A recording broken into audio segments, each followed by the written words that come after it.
Welcome to the Naturopathic Perspective. My name is Andrew Allshouse. Our guest today is Dr. Helen Palmer. She is a naturopathic physician. She graduated from NCNM in Portland. She has been in practice for 27 years. Thanks for coming on the show, Dr. Palmer. Thank you. I'm glad you asked me, and I'm glad to be here. What kind of approaches do you have for people with inflammation? Well, one of the first things I try to keep in mind is to get a person healthy, you have to stop doing what's making you sick and then start doing what's making you better. Otherwise, as I explain to my patients, you're in the situation of you don't like your house being messy, so you decide to buy a whole bunch of new furniture and bring it in without getting rid of the old furniture. It doesn't look too good. When a patient comes to see you, what happens on the first visit? On the first visit, I take a real thorough physical exam, history of the problem, so I have a better idea of where their problems are basically coming from. Is it, weak liver, poor digestion, weak thyroid gland, adrenals, whatever. How long does the first visit usually run then? First office visit takes about an hour. I'm pretty organized, so I can go through those things at the same time answering their questions simultaneously. How does inflammation play a role then in the disease processes of the people you see, and what kinds of diseases do you see? Well, there's some theories that inflammation plays the role in all disease processes, the underlying cause of everything. There's some theories that say that cancer, for example, is because of inflammation.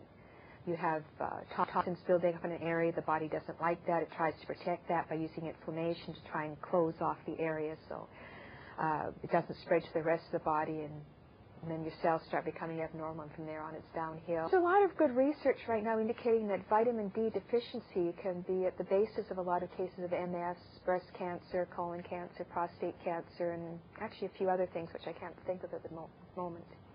How is going to you and getting help with this kind of stuff, how is that different from looking up the research and kind of going to a supplement place and just buying supplements yourself? It gets really confusing going to a supplement place. I have a lot of patients who come in and just tell me, I don't know what to do. I've read this book which told me to do this, the other book told me to do the other thing, and some things say stop this, other things say stop the other. It just gets very confusing for them. So they come to me, and basically by looking at the body, I can determine what their first steps should be, and then we start doing things one step at a time, so it becomes an ongoing dialogue between me, them, and their bodies. Your body's going to take care of the major organs first when it's in the healing process. Sort of for you heal. It's a tendency. Your body heals from the inside out. That's Herring's law of cure, right? Okay. And I find that's very applicable with nutrition as well. And do you work with insurance at all? I don't like working with insurance companies. For one thing, it's too much paperwork, and for another, I don't believe you can serve two masters simultaneously. If you're working for the insurance companies, you're trying to save the insurance companies money. If you're working for your patient, you're trying to get your patient healthy. I find there's too many conflicts there. There are naturopaths who do take insurance. I just refer them to that. We're going to have some students ask you some questions. We've got a group of students here. So go ahead and introduce yourself, guys. Hi, my name is Jimmy Mayasis, and I'm a fourth-year naturopathic medical student. Hi, my name is Samantha Trev, and I'm a first-year master's student in nutrition. Hi, my name is Chris Holder, and I'm a third-year naturopathic student and an acupuncture student. Hi, my name's Seema Pillsbury. I'm also a third-year naturopathic student and studying acupuncture as well. Do you work as a primary care physician, or do you work in combination with other physicians to help your patients? I run my own practice by myself. I just work by myself there. I used to have a midwife in my practice on my days off, but not anymore.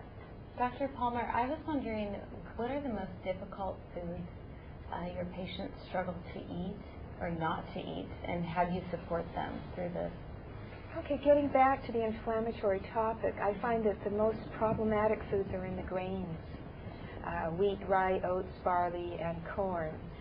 I've very rarely found people sensitive to, say, rice, millet, or quinoa, and it is hard to eliminate wheat, say, for example, from your diet, or even corn, because it's pretty much in everything.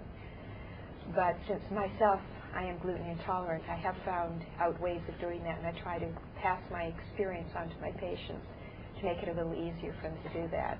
And also to let them know I'm quite human and do believe in eating chocolate once a week. Thank you. You're welcome.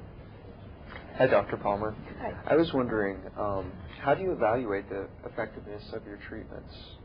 A lot of it's feedback from how they're feeling. But I do lab work on all my patients. I do allergy tests. to check.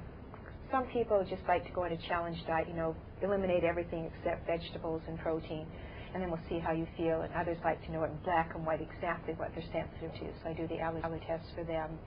There's saliva tests, which I do to check out adrenal function, female hormone panel, male hormone panel, for example. I try to encourage my patients to tune into their own body so they know what's going on, so they don't need an outside authority to say, you have this problem or that problem. They can come to me and say, I have this problem. What do you want me to do for it? Major offenders, say, for example, gluten. When you eat that, it causes your whole digestive tract to become porous. So more food products are getting through into your bloodstream than actually should be doing. That triggers an autoimmune allergic response, and that can manifest anywhere from arthritis to fibromyalgia to thyroid autoimmune disease, you name it. Hi, Doc. I'd like to know what you do to stay current with research and theories that are coming out. And I enjoy translating the research into terms my patients can understand, telling stories or giving examples. One of the things I like doing is giving out a newsletter every month, every other month, basically about a page and a half. I figure if you can't get it down to a page and a half, any topic, you're not trying hard enough. So it sounds like you take care of your patients pretty well, kind of following up with them, sending them newsletters. You take labs every year or every 6 months. You need the follow-up, the feedback to keep them on the right program, otherwise it's too easy to go off track. How many days a week are you available then to see patients? I'm there Mondays, Wednesdays, and Fridays from 9 to 5, and Saturday mornings 10 until 1. And where exactly? I practice out of Bothell, Washington, 10031 Main Street, Suite B, Bothell. So how do people get a hold of you? Is phone your primary? Yes, 425-485-7441. Do you guys have any more questions for Dr. Helen Palmer? I have one. What makes your approach a little more unique or different than, say, maybe the conventional approach for different inflammatory diseases? Oh, that's a really good question. The medical approach, it tends to be like you have this symptom of pain, therefore you take this drug. So they're working pretty much mostly on symptoms. What I try and do as a naturopath is find the underlying cause and then correct that. And the underlying cause can be different for everybody. Now, there are 3 different people with arthritis and 3 different treatment protocols because the reason they have it is different. So it takes a lot more work doing that. It's much easier to basically treat symptoms. And I have some patients who try to refer their family members to me, and the family members will not come in because, hey, I'm on this drug, I'm feeling fine, why should I change anything? And unfortunately, when you're on a drug feeling fine, the underlying disease process is still going on, so by the time the drug stops working, not only do you have the original disease process, you have all the side effects from the drug, plus that extra time period when you could have been doing something you didn't. And the problem can be so deeply seated, it's very hard to get rid of.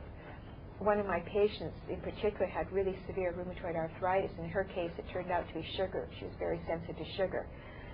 And she was doing better off it, but she wasn't real good at sticking to her program. I didn't see her for 5 years, and when she came back, she'd had several joint replacement surgeries.